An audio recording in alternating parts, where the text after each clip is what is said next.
At Christmas, my mom showed our old photo albums to my fiancé. He froze, grabbed my hand, and whispered, "Don't you see it?" "See what?" "How can you not see it?" He showed me, and I couldn't unsee it. 5 hours later, I called the police. I always thought if something like this ever happened, something life-upending, something worth telling a therapist or a documentary crew, it would come with music. You know, that low hum in the background, a cinematic tension, maybe a thunderclap. But no, there was potato salad. There was overcooked lamb. There was my mom humming Mariah Carey while wiping the kitchen counter like she hadn't just weaponized nostalgia for the 20th consecutive year. No thunder, just that weird smell our house always has over the holidays. Lemon cleaner and something vaguely burnt. I wasn't expecting anything. That's the thing. I walked in like I always do, smiled like I always do, pretended this wasn't going to be another annual reminder that I never quite fit into the frame. My fiancé, Lucas, was his usual calm self, observant, quiet, the kind of man who could make a living just by noticing things. I'd brought him because I thought he could anchor me. Joke's on me, I guess. My sister Nina was already there, swirling her wine and wearing something beige and expensive looking. Her boyfriend nodded a lot. My parents smiled like they meant it. Dinner was dinner. Familiar, tight-lipped, tense beneath the surface. The roast was dry. The raita was sharp. My mom asked Nina about her new job. My dad asked Lucas about computers like he'd never met a millennial before. No one asked me anything, but that's standard. I used to get upset. Now I just count how long it takes for them to pretend I'm not there. This year, 9 minutes. After dessert, Mom did what she always does. She clapped her hands and said, "I brought the albums out." Like it was a surprise and not something she had planned with military precision. She always brings the albums. Always acts like she just happened to find them in the hallway closet under a pile of dish towels. And we all smile like we haven't seen the same stained pages 100 times before. Nina leaned in like she was watching an award show. Her boyfriend put on his best interested face. Lucas sat next to me, quiet. I watched him more than the pictures. First album, birthdays, beach trips, awkward school photos. Second album, Nina as a baby, mom glowing, dad proud. Third album, me. That's when Lucas changed. He didn't say anything at first, but I saw it. The way his shoulders tensed. The way he squinted at one page, then another. The way he tilted his head the exact same way he does when he's retouching a photo and spots a bad crop. He was scanning, measuring, and then without looking at me, he grabbed my hand under the table. "Don't you see it?" he whispered. I blinked. "See what? How can you not see it?" Then he dropped my hand and went back to flipping pages like nothing had happened, smiling, nodding at my mom's commentary about how I once tried to feed a pine cone to a stray cat. I sat there frozen. My ears were ringing. I tried to match his rhythm, keep my smile in place, but it felt like my skin was on backwards. When I leaned in and asked him again, he shook his head slightly. "I'll explain later," he said. "Just go along with it." Which is honestly the emotional motto of my entire childhood. We left 20 minutes later. Lucas made up something about an early flight, or maybe it was a late Zoom call. My mom fussed. My dad didn't care. Nina didn't look up from her phone. I kissed everyone goodbye like I wasn't unraveling inside. In the car, Lucas reached into his coat and pulled out a few loose photos. He must have taken them from the pile beside the albums. I hadn't even noticed. "Look," he said. I did. Kind of. The first one was me in a pink coat standing in front of a stone wall. I'd seen it before. It lived in my memory like bad wallpaper. "What?" I said. "It's just a photo." He handed me 2 more. "Same face," he said. "Same angle, same smile, same shadows. Look closer." I looked, and then I saw it. It was me. The exact same version of me, copy-pasted into different settings. One in front of a fence, one by a swing set, one at a fountain. But the expression never changed. Not one muscle. "They reused my face," I said. My voice sounded strange, like it came from the back of my throat. He nodded. Then he handed me another, a baby. Pale, lighter hair, different bone structure. "That's not you," he said. "I don't think they ever had baby pictures of you." Last one. Me, mom, and dad in front of some old building. My outline was fuzzy. The shadows didn't match. I looked like a sticker someone forgot to finish peeling. I stared at it for a long time. Then I laughed. Not a real laugh. The kind of sound you make when something breaks in your head. "So I'm a collage," I said. "That's fun." Lucas didn't laugh. "Why would they fake this?" I asked. He didn't answer. Neither did I. I didn't know it yet, but 5 hours later, I would be calling the police. The thing about denial is that it doesn't break all at once. It leaks like an old pipe under the sink that everyone agrees not to talk about. You know it's dripping. You hear it. Smell it. But you keep washing your hands and walking away. I stared at those photos all night. Lucas eventually fell asleep beside me, but I didn't move. Just sat there in bed like some kid waiting for monsters to show up. Except the monsters already had names. Mom and Dad. The photos were lined up on my nightstand. I kept checking them like they were going to fix themselves while I wasn't looking. They didn't. My face was still there. Pasted, triplicated, frozen in some preset expression I didn't remember making. That baby, still not me. The lighting, still all wrong. And it hit me. Not as a scream or some thunderclap of realization, but like a whisper I couldn't unhear.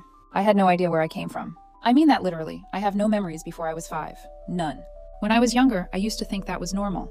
Or maybe not normal exactly, but at least explainable. My parents said it was because of the war. I was little. They said I was traumatized. They said the brain protects itself. They said a lot of things. And I believed them, because what's the alternative? Telling your second grade teacher that you think you skipped being a toddler? That your earliest memory is of standing in a fluorescent lit hallway in a new country with your mom telling you to smile at someone holding a clipboard? Yeah, that was my first real memory. The immigration office, the buzz of lights, the feeling that everything was loud and cold and wrong. I didn't understand English yet, but I understood the look in my mom's eyes. Perform. From there, it was normal as it could be. We had a little apartment. I started school. My mom packed my lunches like the other moms did, except she didn't write notes. She sent me off with perfectly folded napkins instead. My dad read the paper like it owed him money. They worked hard. They gave me what I needed. But love? That was something else. When my sister Nina was born 2 years later, the temperature in the house changed overnight. Suddenly, there were baby books and camcorder footage and scrapbooks with glitter letters. There were birthday parties with coordinated themes. There were spa days. There were hugs.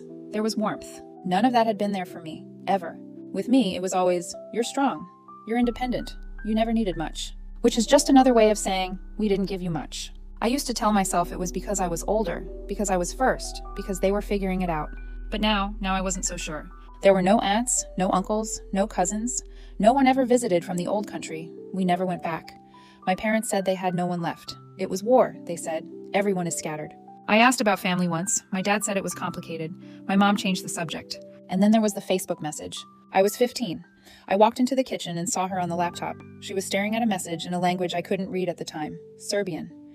There was a name I didn't recognize. A woman. The message had hearts in it. My mom's face was blank. Then she deleted it, blocked the sender, closed the laptop. When I asked who it was, she said, spam. Spam doesn't send you messages that make your hands shake. But I let it go, because I always let it go.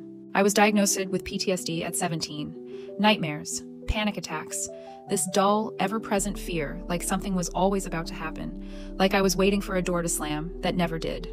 My therapist asked me about the war. I told her I didn't remember it. She said that was probably why. Except now I know I wasn't scared of the war. I was scared of her. I didn't remember that right away. It didn't hit like lightning. It came in pieces.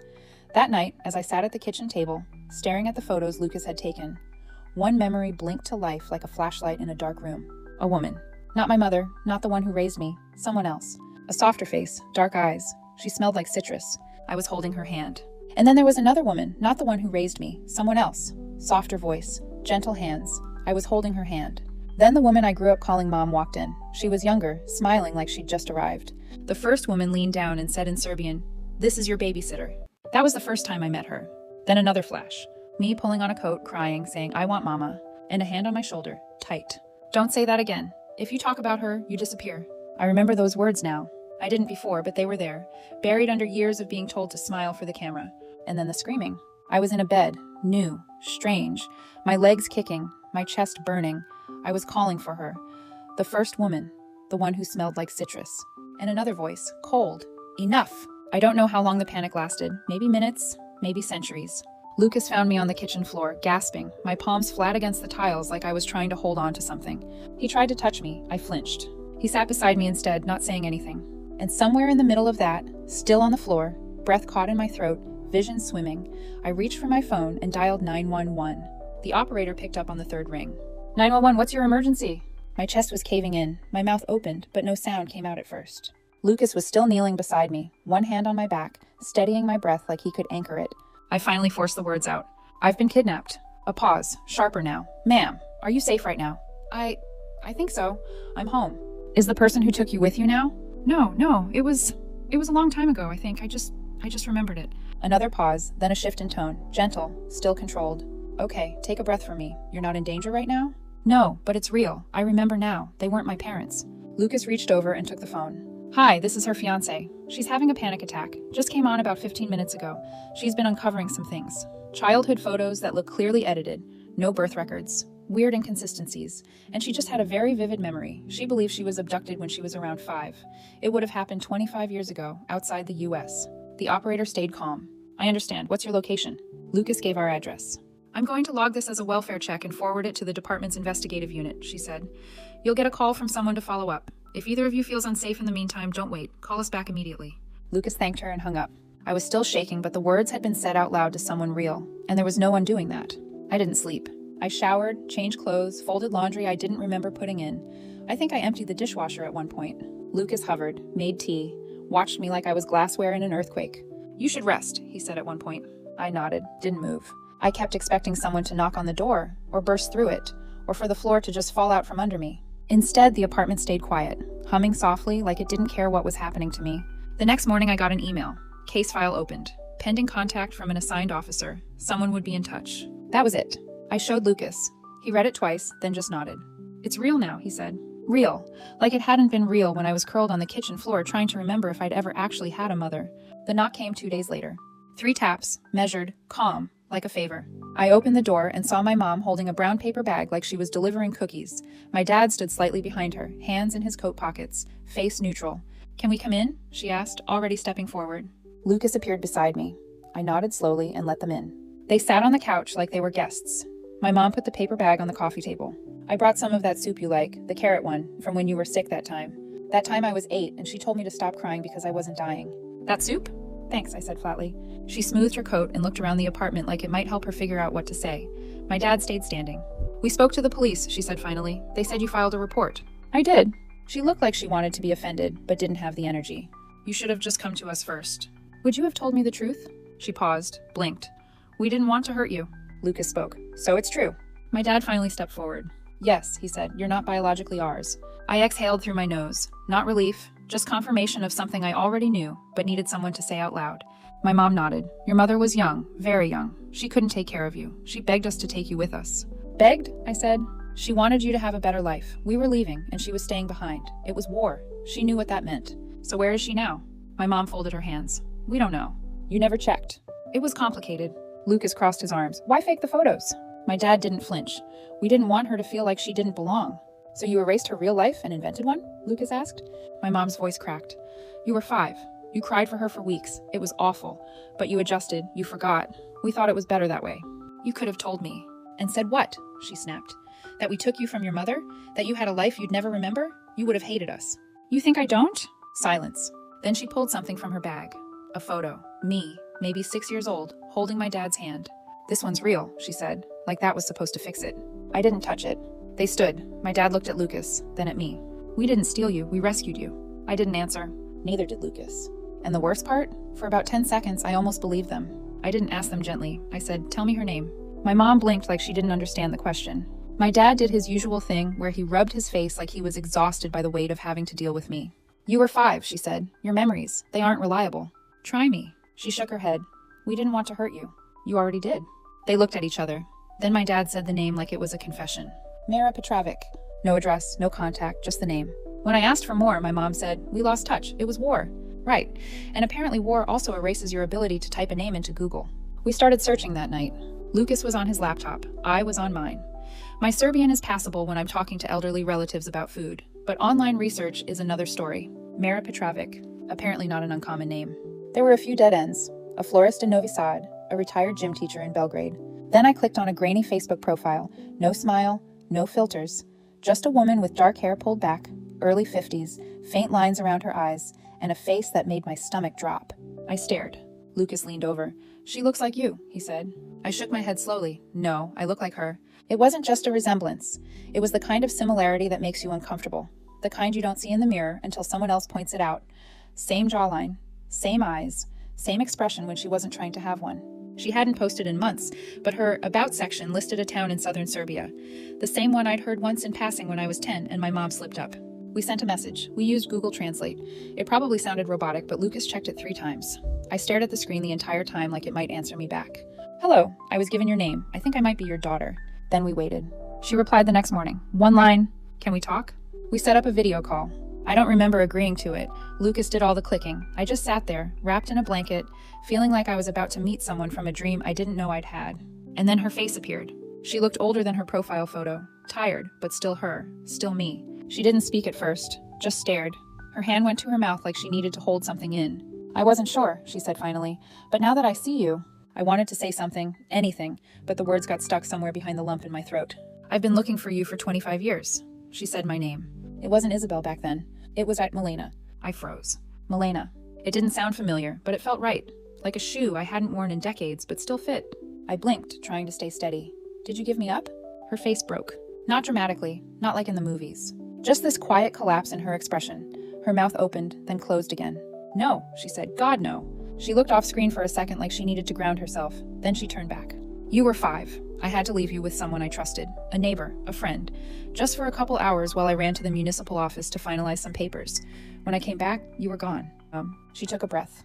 They said your babysitter left earlier. Said you went with her, but you never came home. Her voice cracked. We searched. I went to every police station, every camp. I posted flyers. I called shelters. Everyone said children get lost during war, but I knew you didn't get lost. She paused. I just didn't know where to look. I sat very still.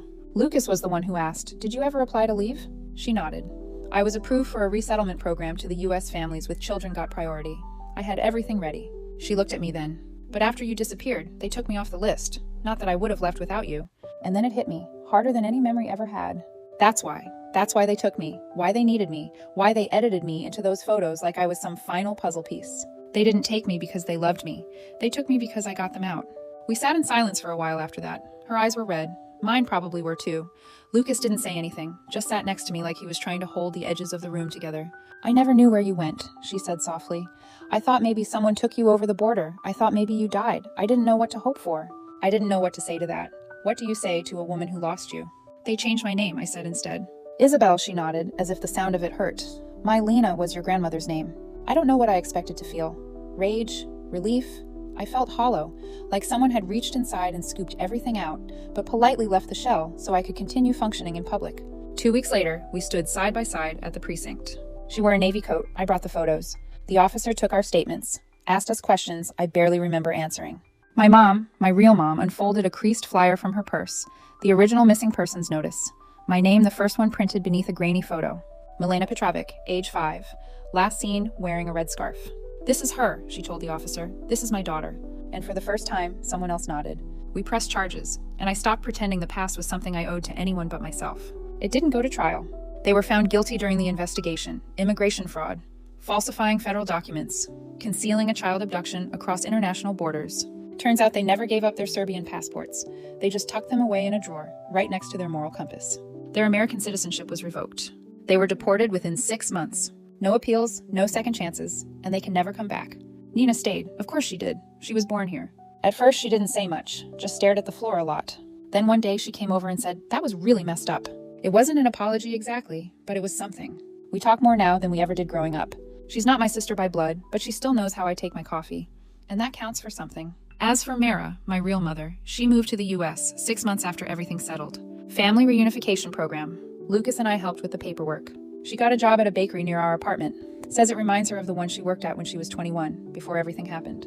We're planning the wedding. She's on the guest list. She cried when she got the invitation. The people who raised me lost everything. And honestly, they built their life on a lie. So when it collapsed, I didn't feel guilty. I felt free. Did I go too far? Or not far enough? Tell me in the comments. And don't forget to subscribe.